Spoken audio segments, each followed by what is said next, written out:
berterima kasih dulu pada kalian dengan kesediaan kalian untuk berbagi dan sharing dengan Panti Asuhan Putra Setia.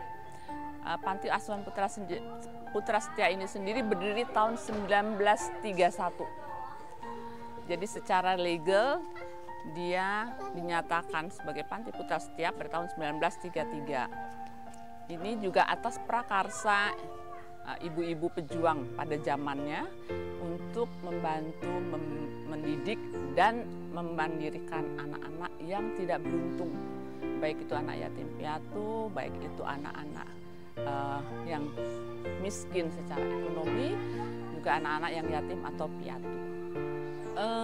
Anak-anak yang ada di Panti Asuhan Putra Setia ini dari tahun ke tahun itu up and down ya, naik turun karena mereka yang sudah selesai otomatis mereka harus out dari panti ini.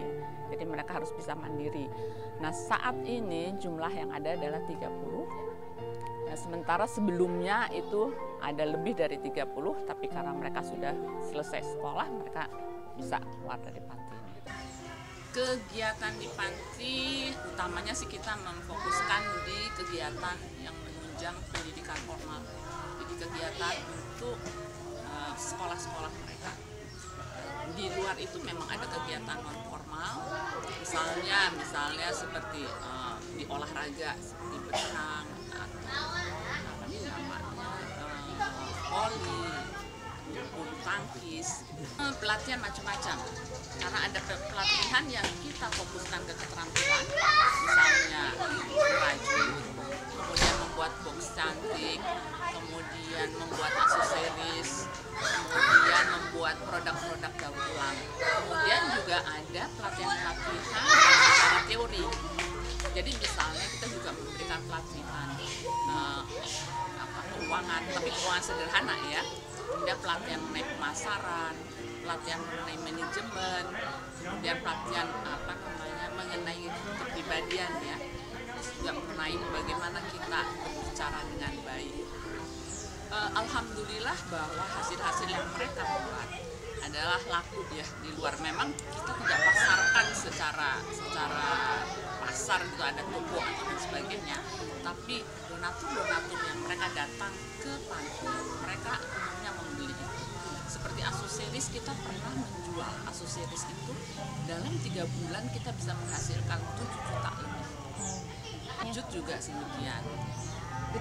Kecuali mereka yang mengajak kita basar, kemudian ada yang mengajak kita untuk pameran di mal-mal, sangat baik sekali.